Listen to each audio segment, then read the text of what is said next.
Pendant que tu t'es mis dans une relation avec une personne qui ne te convient pas, parce que c'était la seule personne, entre guillemets, qui voulait de toi, ou la seule personne que tu as trouvée, et bien derrière, tu n'as plus de place. Tu n'as plus de disponibilité pour la vraie bonne personne qui peut te convenir.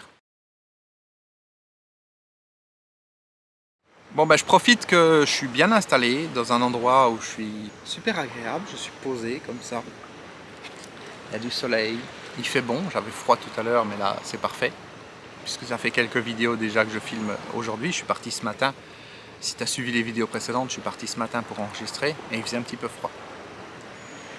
Et donc je voudrais profiter de ce cadre pour faire une vidéo supplémentaire et rebondir sur un point important de mes vidéos précédentes, en particulier la dernière vidéo, quand je t'expliquais que j'ai pris la décision de choisir mes clients. Que ce n'est plus uniquement les clients qui me choisissent. Et tu peux faire le parallèle avec ça dans ta vie de tous les jours. Dans le cadre des relations par exemple, qu'elles soient amicales ou amoureuses, certaines personnes vont être plus dans une énergie de les autres me choisissent. C'est-à-dire c'est les autres qui choisissent d'être amis avec moi.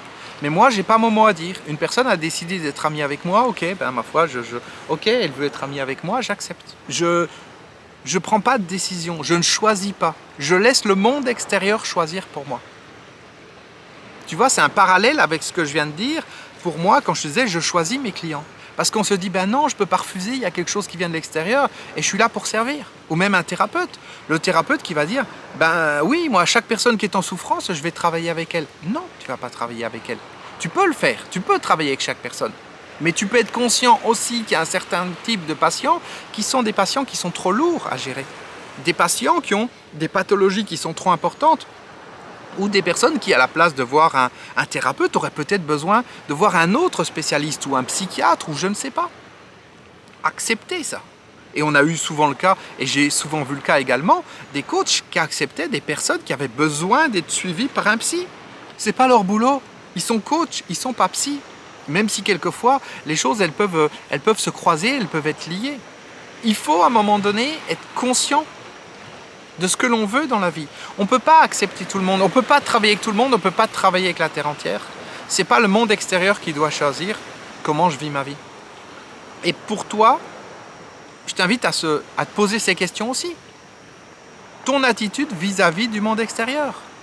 Quand tu es dans une relation amoureuse, est-ce que tu es dans le cadre d'une relation amoureuse, est-ce que tu es la personne qui est là et qui attend, et puis qui attend d'être choisie? Et puis à partir du moment où elle est choisie, ben, elle va être contente d'être choisie, et puis elle va accepter? Ou est-ce que tu es la personne qui se permet de choisir? La personne qui dit, ce que je veux dans la vie, c'est ça, ça et ça. Si la personne en face, elle ne rentre pas dans les cases, c'est ok pour elle, elle a le droit d'exister. Mais ce n'est pas la personne que je veux dans ma vie. Ça fait sens pour toi, ça? Alors c'est logique, bien entendu, c'est logique. C'est évident quand on l'entend. Mais c'est pas parce que c'est logique et que c'est évident que c'est ce qu'on fait dans notre vie de tous les jours. Bien souvent, on va accepter n'importe quoi, même au niveau des circonstances, même au niveau des sorties, même au niveau des rendez-vous, des fréquentations, même au niveau du travail. Les gens vont accepter n'importe quoi au niveau du travail parce qu'ils veulent travailler. Ils ne sont pas aux commandes de leur vie. Ils acceptent n'importe quoi parce qu'ils veulent de l'argent. Mais concrètement, pendant que tu es occupé à faire quelque chose qui ne te convient pas, tu n'as plus de place pour faire les choses qui te conviennent. Pendant que tu t'es mis dans une relation avec une personne qui ne te convient pas, parce que c'était la seule personne, entre guillemets, qui voulait de toi, ou la seule personne que tu as trouvée, et bien derrière, tu n'as plus de place. Tu n'as plus de disponibilité pour la vraie bonne personne qui peut te convenir. Pour la personne qui est en accord avec tes valeurs les plus profondes, qui est en accord avec tes attentes, qui est en accord avec ce que tu es intérieurement et ce que tu vises dans ta vie. C'est plus possible, il n'y a plus de place. Tu vas t'attacher à une personne qui n'est pas la bonne et après tu es complètement coincé. Tu es comme ça, tu es emprisonné. Et c'est pareil pour le travail. La personne, elle est coincée, elle est emprisonnée dans un travail qu'elle ne peut pas quitter. Parce qu'elle se dit, ben, je ne peux pas quitter ce travail, ça me donne de l'argent, ça me permet de vivre. Donc du coup, elle n'a pas de place pour trouver le vrai travail et oser faire le vrai travail qui va vraiment lui permettre de s'épanouir. Parce qu'elle est engagée dans ce travail actuel. Parce qu'elle n'ose pas, elle se dit oui, mais si je quitte ce travail, concrètement, qu'est-ce qui va se passer dans ma vie? Et si l'autre travail ne correspond pas, je vais me trouver sans rien. Tu vois, quand tu as quelque chose, même si ça ne te correspond pas, tu as toujours peur de le perdre. Parce que tu te dis, oui, ça ne me plaît pas, mais ça m'apporte quelque chose. Donc du coup, si je le laisse tomber, j'aurai plus rien. Je préfère un petit, quelque chose qui est là, qu'un grand qui peut-être va arriver. Et les personnes restent dans cette médiocrité. Elles restent dans un niveau de travail, de relation, qui ne les connecte pas à leur puissance intérieure. Tu vois le lien avec mes vidéos précédentes? Quand je te disais, bah tiens, j'ai décidé de choisir mes clients. Je sais qu'il y a certaines personnes qui se sont offusquées, qui ont dit « Non, mais attends, c'est quoi cette histoire? Pourquoi moi je ne serais pas choisi ou ceci, cela ?» Mais c'est exactement la même chose. On est pareil. Ah, bien sûr, la personne qui veut être amie avec toi ou qui veut être en relation avec toi, si toi tu ne veux pas, elle va se sentir exclue, elle va se sentir jugée. Mais est-ce que concrètement tu te respectes? Si tu acceptes une relation, quelle qu'elle soit, si tu acceptes un travail quel qu'il soit, qui n'est pas quelque chose qui te permet de te connecter à ton vrai potentiel et d'exceller. C'est ça en fait le défi, c'est te créer un contexte de vie qui te permet d'exceller. Et moi, ce contexte de vie, je l'ai perdu. Je l'ai perdu. Oui, j'habite dans un endroit qui est agréable, ok. Mais ma vie, sur certains points, elle est complètement pourrie. Parce que je me suis détaché de cette zone d'excellence. Parce que je me suis détaché de ce quelque chose qui m'amène à être toujours meilleur, encore, dans ma capacité d'aider les gens. Alors d'une certaine manière, je l'ai développé en apprenant à descendre à l'intérieur de moi. Oui. Mais d'une certaine manière, je m'en suis détaché aussi. Et peut-être que si j'avais pris conscience de cette excellence, de l'importance de se connecter à l'excellence dans la vie, l'excellence de mon potentiel et l'excellence du potentiel des personnes en face de moi, ben peut-être que les changements qui se sont mis en place ces derniers temps, ils seraient mis en place depuis bien longtemps. Et du coup, eh ben, il y a un gâchis.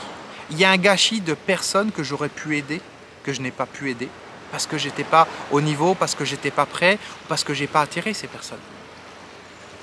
On en revient toujours au même. Et ce que je te dis là, il faut faire le parallèle avec tous les axes de la vie. Le relationnel, les amis, la famille, les proches, le travail, les amours, absolument tout. Même les loisirs, même tout un ensemble de choses. Il faut être conscient de ça. C'est pareil. Est-ce que c'est YouTube qui te dit qu'est-ce qu'il faut que tu regardes comme vidéo et parce qu'il te montre une vidéo, ben, tu acceptes et tu vas la regarder? Ou est-ce que c'est toi qui fais un choix conscient? Est-ce que c'est toi qui choisis consciemment qu'est-ce que tu vas regarder sur Netflix ou je ne sais où si tu regardes des films? Ou est-ce que tu laisses le monde extérieur choisir qu'est-ce que tu vas regarder? Quand tu n'es pas en conscience de tes rêves, quand tu n'es pas en conscience